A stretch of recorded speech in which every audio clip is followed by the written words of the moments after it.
right, I see a lot of twins. All right, bet. All right, let's do it, chat. 3, 2, everybody spam twin. That's interesting because my DNA couldn't have been in that car because I've never been in that car. That is definitely not me. All right, hold on. Let's read the title one more time. Suspect realizes his identical twin is. Oh, this is gonna be a heavy video. This is gonna be a heavy video, chat. It's gonna be everybody's spam is heavy. Everybody's spam is heavy. If you watching this on YouTube, smash that like button. Come on, y'all. It's heavy. I don't have a shirt like that. I only care to see the face on the person, but that's not me. Yeah, I don't know. Yeah, fuck it, I'll take it. Okay. On July 18, Duluth, 2008, Duluth, Georgia police found elementary school teacher and adoptive mother of 3, Janai Coleman, brutally gunned down in a parking lot. The police rushed to investigate what kind of monster could have been behind this ruthless act. Thanks to eyewitnesses, CCTV footage, and DNA tests, the detectives zeroed in on the prime suspect and had a mountain of evidence against him. Little did they know that all their efforts were meaningless, and the true perpetrator would be someone they never could have expected. We gotta go in that mall. The lady just got shot. We're in that mall. Who from the chat? Who from the chat is from Georgia? She breathing, conscious and alert. Yeah, she moving a little. Did you see where the person? Hold on. Should I move my camera? It's not a good spot. It's not a good spot. It's not a good spot. Should I still move it? It's a good spot, right? It's good.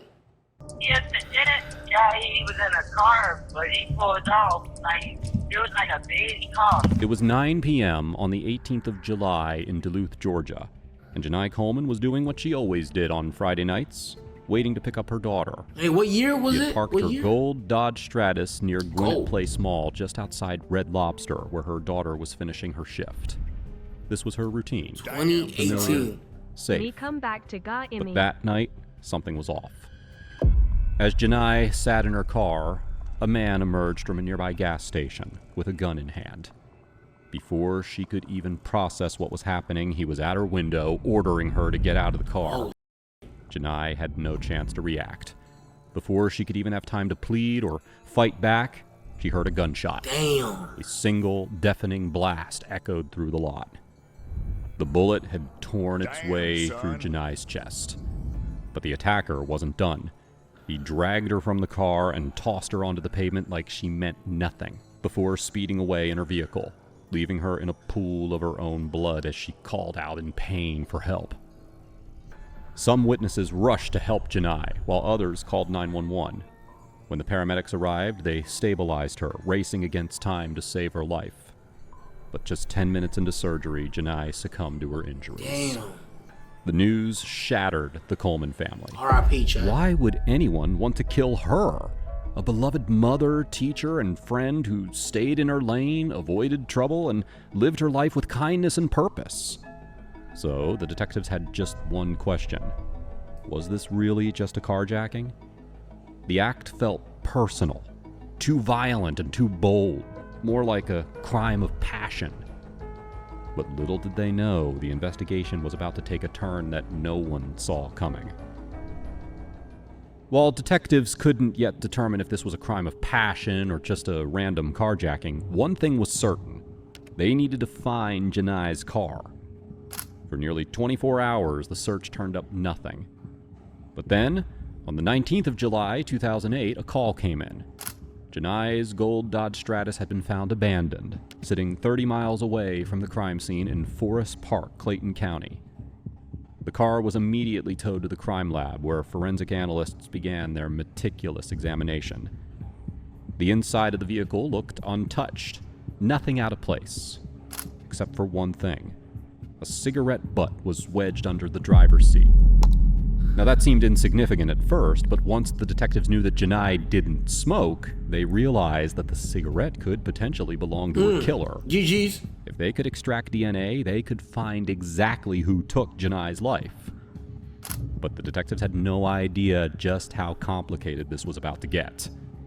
So while forensic teams worked on extracting DNA from the cigarette, detectives turned their attention to the gas station across from the crime scene, hoping CCTV footage had Oh my god, I love captured going the Quick attack. Trip. Chat. But Chat, Quick Trip or racetrack? I'm going Quick Trip every time. luck wasn't on their side, as the camera didn't cover the angle that Janai was murdered. So with no usable footage, the detectives turned to witnesses. A bus driver who had been near the scene at the time of the attack had heard the gunshot and then saw a black male dragging Janai out of her car before taking off in the stolen Dodge. She described the suspect as wearing khaki shorts and a white shirt with green sleeves. Luckily for the detectives, a man matching this exact description had been spotted in Forest Park, the same area where Janai's car had been dumped. At the same time, detectives got 2 pieces of surveillance footage of the man from 2 different locations. At the gas station store, the suspect was seen purchasing an item before leaving. But then, he came back to purchase a pack of Bunsen Light Lung cigarettes, the exact same brand of cigarettes that were found in Janai's car. Welcome back. Damn, son. Surveillance footage confirmed his movements, tracking him as he abandoned Janai's Dodge in Forest Park. So at this point, the detectives believed that they had everything they needed. They had a suspect, they had video evidence, and they had DNA from the cigarette. They were so close, yet so far from solving the case. When the forensic lab results came back, detectives were hit with a setback. The fingerprints found in Janai's car had no matches. The DNA from the cigarette, also no matches. Their prime suspect was still a ghost in the system. So with no name, no identity, and no criminal record to match, detectives had one last option: to turn to the public. So, detectives released the surveillance video of the man at the convenience store, hoping that someone would recognize him. By February of 2010, the case had long gone cold. This is 2008. Somebody said 2018. But then, out of nowhere, a breakthrough. A notification from CODIS, the national DNA database, popped up. The cigarette butt had finally found a match. The suspect had entered the system due to a recent drug conviction. The man was 50-year-old Donald Eugene Smith. He perfectly matched both the witnesses' descriptions and the surveillance footage. Son. With a court order in place, detectives wasted no time, and on the 3rd of February 2010, nearly 2 years after Janai's murder, Donald Eugene Smith was arrested. But they were still far from justice for Janai, to say the least. With solid evidence linking Donald Eugene Smith to Janai Coleman's murder, detectives were confident that they had their guy. Now, they just needed a confession. But what Donald said next, no one saw coming. Okay, having these rights, you want to discuss it? I can explain this. Yeah, I would like you just to explain to me why I'm here. Okay. Really, it's about this vehicle, okay? I'm going to ask you questions. Have you ever seen this vehicle before or been in it? No, I have not. Have you ever met this woman before in your life? No, I haven't. Vehicle you said you've never seen before? And the woman you've never seen before? Yes. Okay. Your DNA ended up in that car. Everybody's spam is heavy. That's interesting because my DNA couldn't have been in that car because I've never been in that car. I ain't gonna lie, at this point, I would have been panicking, bro. Cause like, I get it. I know I ain't been in that car. But you got proof saying I have been in that car. But I know I ain't been in that car though, chat. I know I ain't been in that car. You know what I'm saying? Like, at this point, I'm like, damn, did they set me up, bro? Like, you know what I'm saying? Though it is normal for suspects to deny involvement in a crime, there was something different about this one. The detectives had all the evidence facing Donald, and he just looked them in the face and said no. Donald was adamant of his innocence, and the detectives definitely didn't like that. The issue we're up against. Damn, I was hoping you son. said, yeah, I saw her, I used to work with her, we hung out for a minute, and that was it, but I left. When I left, she was very much alive. Well, something like that we can somewhat explain away. But when you say you didn't never even seen her before, how the hell did his DNA get in the car if he didn't even know her? No, I don't know her. Never seen her. Sensing that Donald was being deceptive, the detectives played the surveillance video they had of him. But this only boosted his confidence. I have a picture basically on a computer I want you to look at and let me know if you recognize it as yourself or not, okay? Sure. This is the damn No, this is crazy. Was it with this guy right here? Yeah. You're saying that's not you? That is definitely not me. I don't have a shirt like that. I don't have Jones. I don't care to see the face of the person, but that's not me. Yet again, Donald stood his ground. So the detectives brought out their next card. And this time, Donald's response threw the case onto a twisted journey that no one expected. Your cell phone number at the time was 404-200. Correct? No, that was not mine. That was my brother's phone number. Okay, does he live in Gwinnett County? Yes, he does. What's your brother's name, sir? Ronald. Donald Ronald. Is he older, younger? Does he live at the same address as your parents? He's my twin. Twin? Yeah. Like,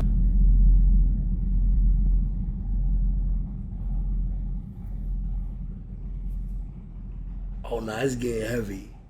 It's getting heavy, chat. born at the same time or identified as them? Like born at the same time, like identical twins, yeah. Okay. Detectives were convinced that Donald was just playing games, but if this was a game, it was a very expensive one. DNA is split between 10 twins. Since they share DNA, identical twins. I didn't even know that. That makes a lot of sense, though.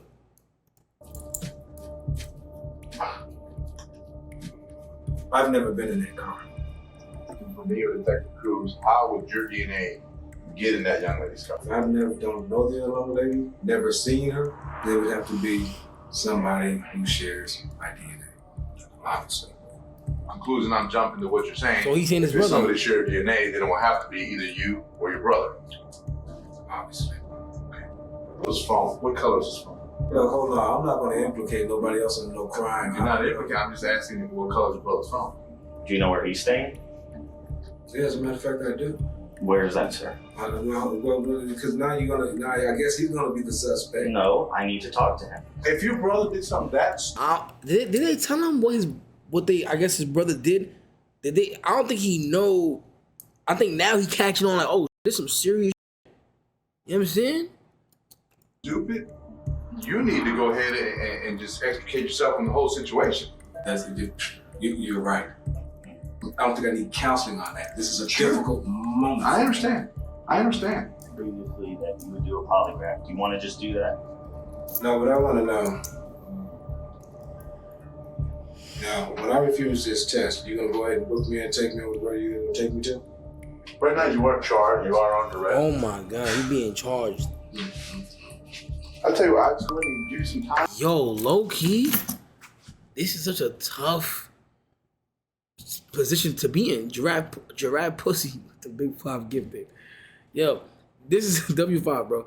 This is such a tough position to be in because he could technically get convicted, right?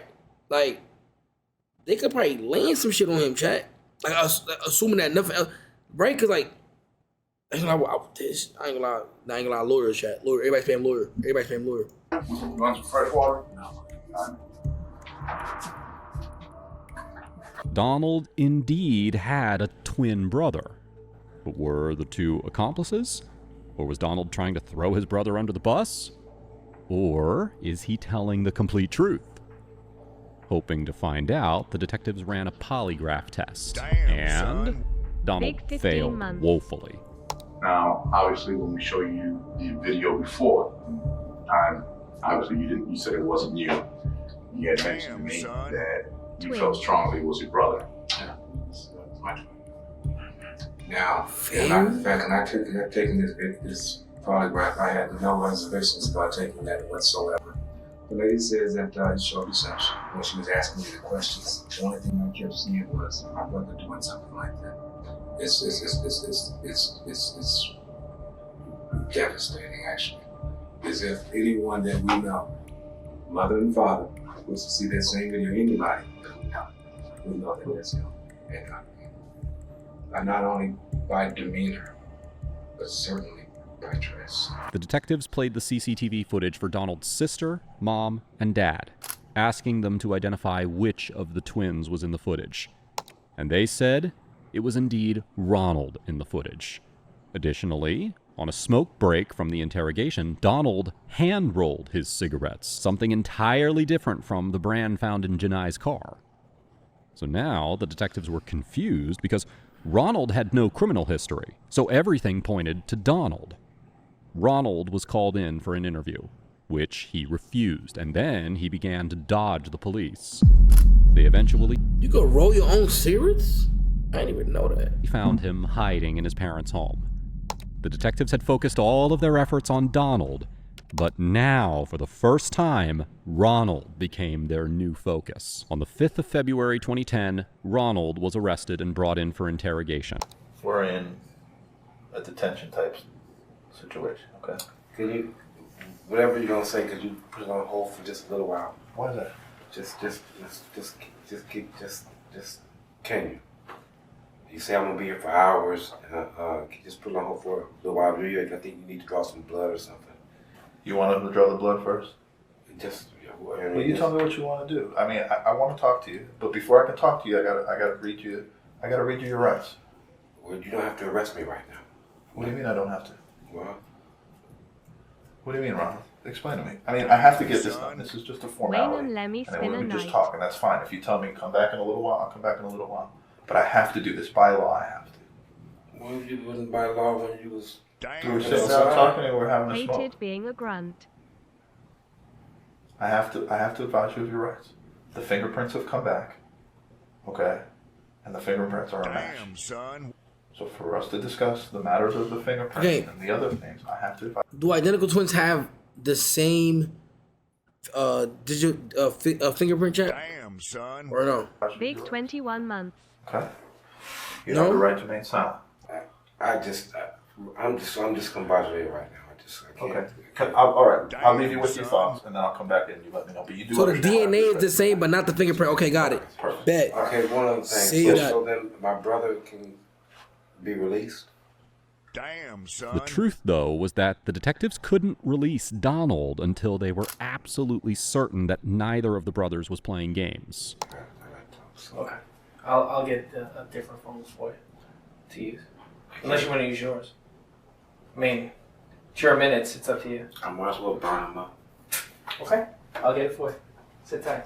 Hey, a whole lot has happened. They'll be letting down the go as soon as possible. Alright, well, I ain't going nowhere no time soon. I was trying to get them to at least let Donald go tonight, but it just can't happen quite that fast because it actually made a warrant out for him. So there has to be a process where the district attorney has to get in touch with the judge. It's not like where they can just automatically just release him. But then he's trying to do it before Monday. He's trying to do it. He said he was going to try to do it tonight, but I don't know how it's going to work out. But what? Yeah. What's that? Yeah, the way he acting and the way the other twin is acting is completely different. You know what I'm saying? It's not the same. So I'm pretty sure they detectives, whatever, they looking into that shit too for me. Like, I mean, Search warrant. The charges of murder. Don't look too good. I hate to say that, but no, it doesn't look too good. Damn, I can't. But my little time is running up on this phone. I tell you this, Dad. I'm in deep shit. Yes, sir. Oh yes. Oh yes. Was this something accidental? I think he did it. There's something like that. I can. He sound like you. He does not sound like me. Stuttering just like you. I bet. Almost understand. I bet. And I guess that's the question he's saying.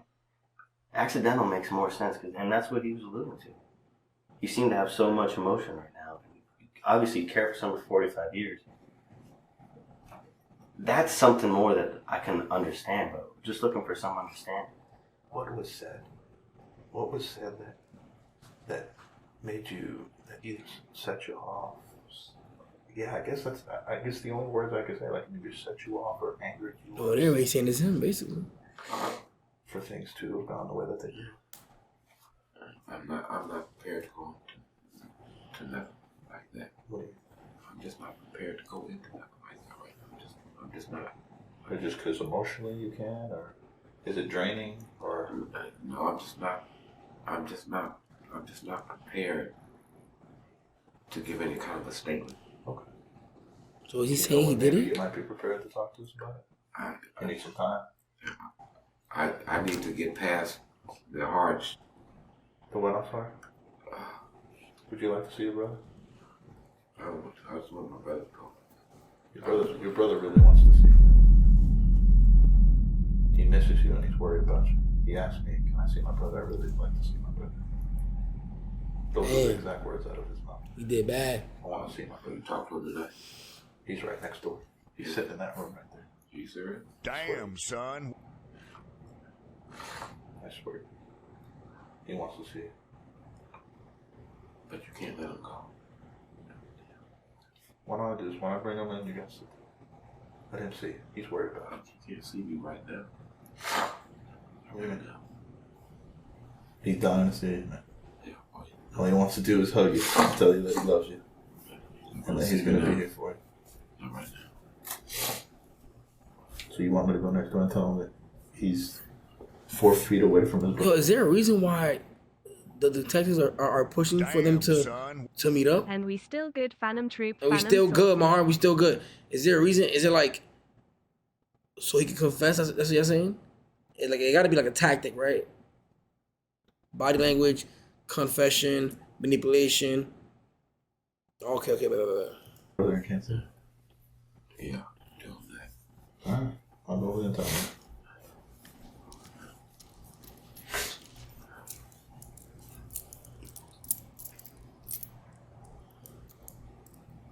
Why don't you get some water, gather yourself together, and see your brother. From the moment that Ronald stepped into the police station, it was obvious that something was off. He was visibly restless, and that phone call that he made to his loved ones did not seem to make things better. Detectives saw an opportunity, and they thought that the best way to break Ronald down was to put him face-to-face with Donald. But before bringing him in, they did this. I want to do, I don't know if you knew this one, but this is the woman, okay? And her name was Janai, okay? She had 3 adopted children, all right? She was a school teacher. Her family begged me just to find out what happened. They begged me. And they're very religious people. And they were more just wanted to know why than anger. And they stressed that to me. Okay? Her cousin's a deacon. Now they're from another state. She had 3 little adopted children. Okay? Damn. They just wanted to know why. And I promised them I would at least ask. So they feel like it's him. Why? And I perceived it to be accidental. Okay? But I don't know. They pushing up crazy right now. And I promised them I would ask why. Ronald McDonald.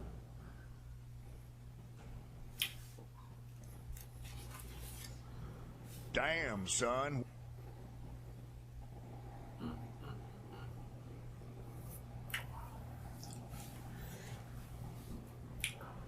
I told him I thought it was an accident. I'll be honest with you. Damn. I mean, am I right and accidental? Status. They're trying to get something to convince you something. They're trying to get something. Okay. Well, you let me know, okay? Please.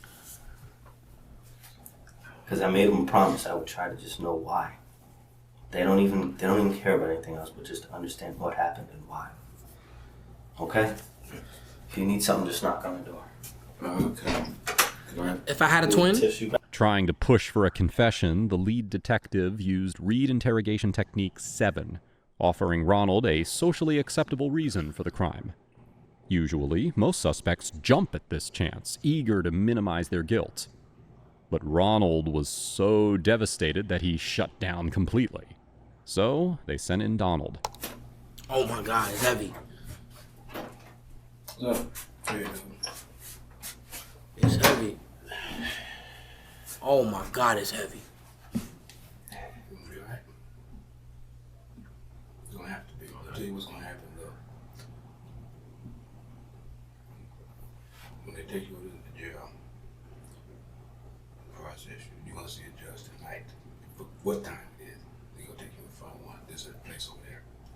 they'll be the same way because I get about 2:30 in the afternoon. I didn't get over there. So I don't know if I was 1 or whatever it was that night. Yeah, yeah. They took me down to the scene of the crime and everything. What? Yeah, yeah. They took me down to the scene of the crime. They got me. Cause they got to the scene of the crime and everything. But it sounded like he said they took me to the scene of the crime and everything. These dudes here. You know, Where were you arrested at? Downtown, right on the corner with the took my mail. That's how they knew where to come get me. And the reason they came and got me because of the DNA. We got the same DNA. Mine's in a database, federal database. Because once you're in the federal system, they take that before you get out. Hey, what the? Wait, they motherfuckers, how they plotting, nigga? I don't know, man. Hold on, gang. Take that. Mine's in a database, federal. Hold on, hold on. In the federal system, they take that before you get out.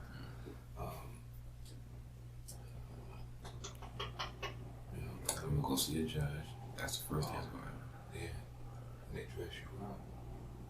You're gonna put you on suicide watch. They do it to all people with serious charges like that.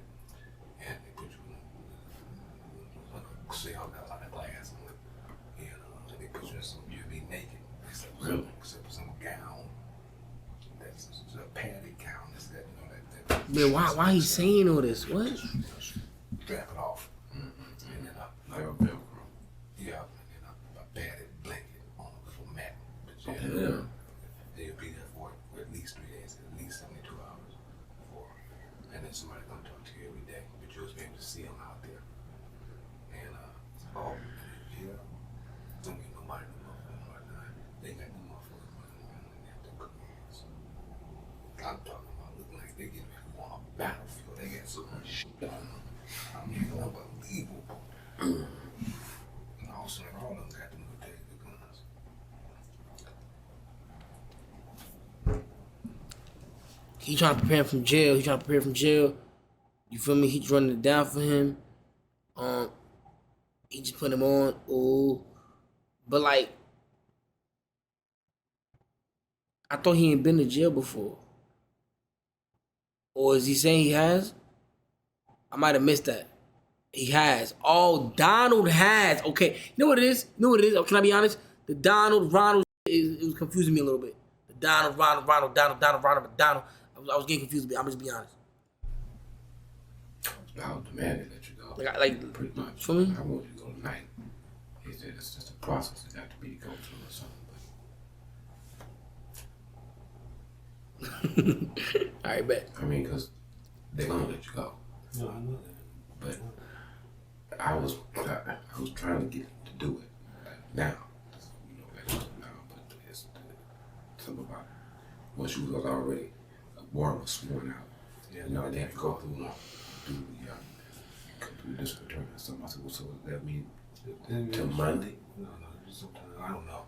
And he said, wait, no, he said, it could happen tomorrow. He said it's a process, it depends on the people. But their plan didn't work. The twins refused to talk about important details. And when it became clear that they weren't getting anywhere, the detectives separated them again. Difficult for you. I know there's a lot of things that are going through your mind and things that are processing.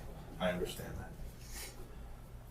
However, this is our only opportunity to get what happened out there out and in a way that people could understand. This is it. After we conclude here in the next few minutes, you'll be taken over to the county jail. And the next time that you see Detective Cruz will be in the preliminary hearing, and it'll be a different setting. He will present everything that he has on the case, which is overwhelming. When I mean video, damn son, the DNA, more video, the prints, the phone records, DNA, more video, the prints, the phone records, the video on the other end where you're seen getting out of the car, wearing the same exact clothing you were at the Quick Trip, the same clothing that the witnesses saw you at the bus stop. I mean, it's overwhelming. I mean, I can't put it any other way. That's why I stress to you the importance of why. people are gonna ask. 12 jurors are gonna say, okay, wait a second.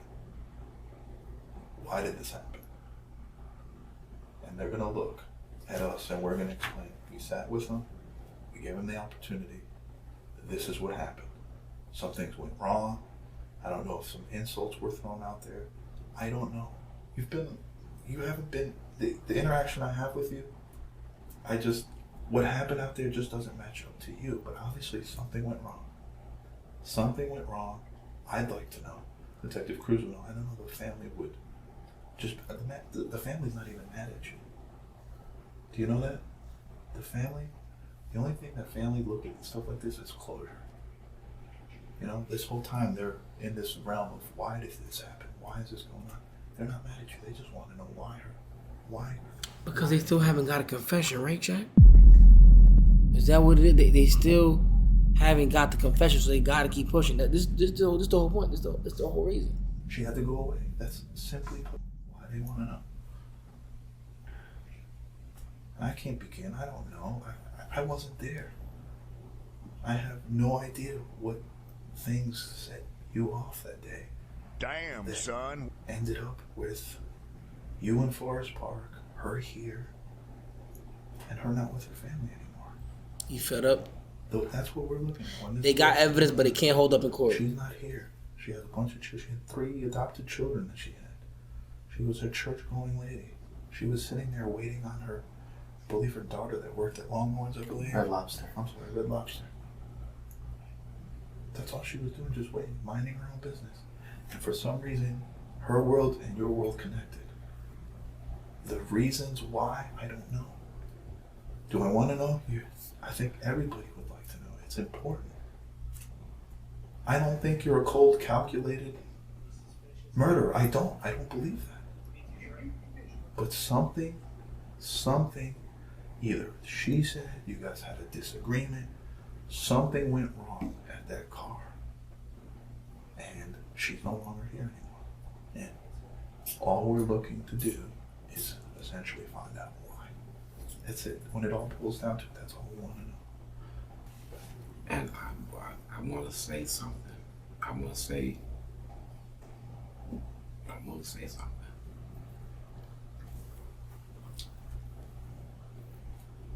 Damn, son. Smoke one cigarette. Okay. And we'll come back and talk. Fair enough, Ron. You've been good.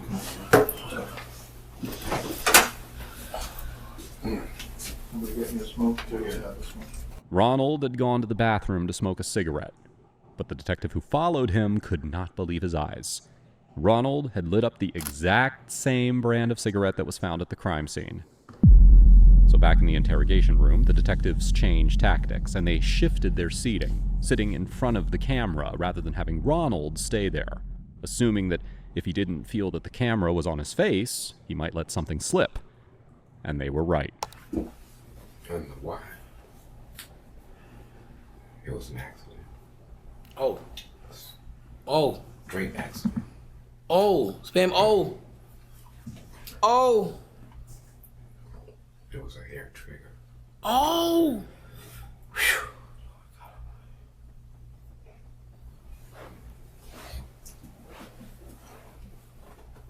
It was a hair trigger. And it was an accident. Okay. I don't believe in hair triggers. I don't believe in hair triggers. Hair triggers is when they say the trigger is so light that like it just you can do this and it'll blow. People always say I don't believe in hair triggers, bro. Like they say it'll go off easily. It's a light pull. You do this and it's off.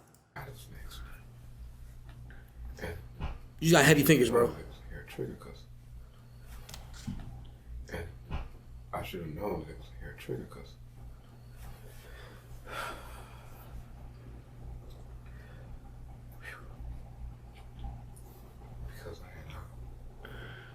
I had accidentally shot. Yeah, GG's. GG's, boys. I accidentally shot it that morning on accident. And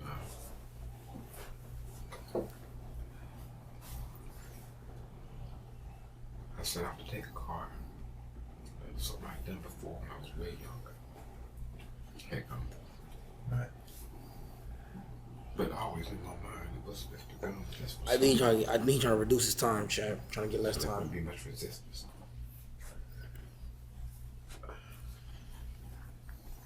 But it was MHM. MHM. I was in the hotel room that morning.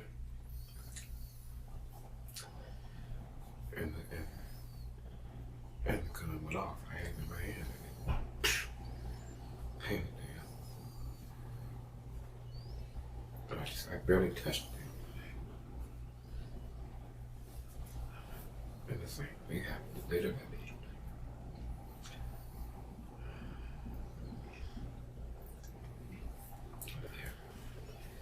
When I got out, I noticed the police officer. He seemed dressed like a police officer.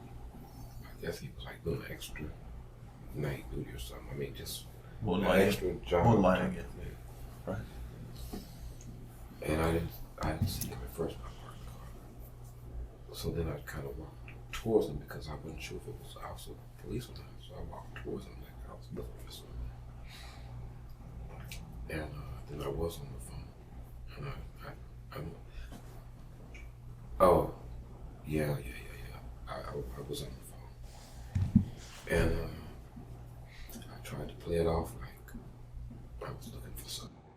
That's why I started yelling into the phone. Okay. And I went back to the car. And I saw him coming up. Walking up to the car. And I took off.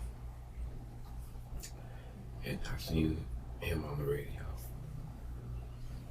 In the mirror. And so I knew I couldn't get too far. So I left out that parking lot, went down the street, parked in another parking lot, and got out.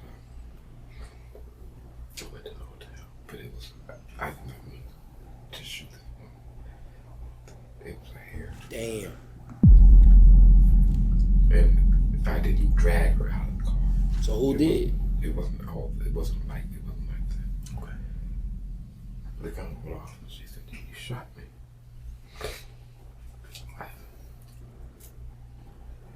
So how was she gonna take her with you, Sonia? No, she got out of the car. Oh, okay. I didn't drag her out of the car. Okay, all right. Different witnesses see things differently, especially when they hear something.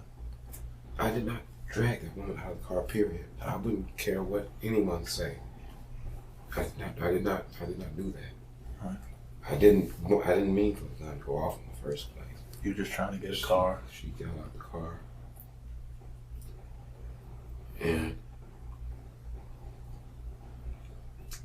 And she said, "Help."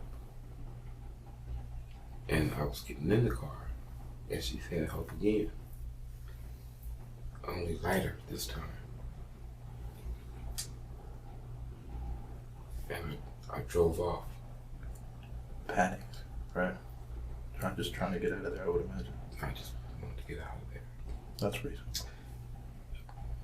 The woman didn't deserve this. Reasonable. I had no intention on doing that. It went off. Shocked the shit out of me. Because it wasn't drastic. And the only way I would really hurt somebody is if someone was trying to hurt me. Ronald admitted that he had seen the perfect carjacking victim. A woman, alone, at night, with no one to protect her. He approached Janai Coleman, threatened her with his .357 Magnum, and demanded her car. But then, he claimed, the gun quote-unquote accidentally went off because... But then, threatened her... Okay. The only time I ever seen a trigger so light that's like, damn, is when you pull this part right here. What's it called? The hammer. When you pull a hammer back, right? Right, you pull it back. That's when the trigger is like, you feel me? Extremely light. I'm not gonna lie, chat. It is, but that still would be weird though. Like, if you had no intentions of doing that, then why was that hammer? If I'm trying to get, why would the hammer be back there? You know what I'm saying? With his .357 Magnum and demanded her car. But then, he claimed, the gun quote-unquote accidentally went off because of its hairpin trigger. But the detectives didn't buy that for a second. Ultimately, the police released Donald, and Ronald was charged with the murder of Janai Coleman. When Ronald Smith took the stand in court, what happened next stunned everyone. His story did a 180, or hell, maybe even a complete 360 back to where we started. Wait, go back, wait, what? Off because of its hairpin trigger, but the detectives didn't buy that for a second. Ultimately, the police released Donald, and Ronald was charged with the murder of Janai Coleman. When Ronald Smith took the stand in court, what happened next stunned everyone. His story did a 180, or hell, maybe even a complete 360 back to where we started. Ronald claimed that it wasn't him who murdered Janai Coleman, but rather his twin brother, Donald. Nah, what? Ronald, he had nothing to do with the crime. He was simply helping Donald clean up the mess after Donald murdered Janai and stole her car. But there was one major problem. The jury wasn't buying his story. The evidence told a different story, up until the way in which he made his confession.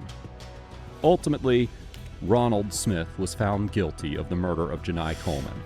He was sentenced to life in prison, plus an additional 25 years. Yeah, he's cooked. They cooked the... Now, if you think this case was horrific, you need to check out my video on the evil wife who plotted the murder of her own husband.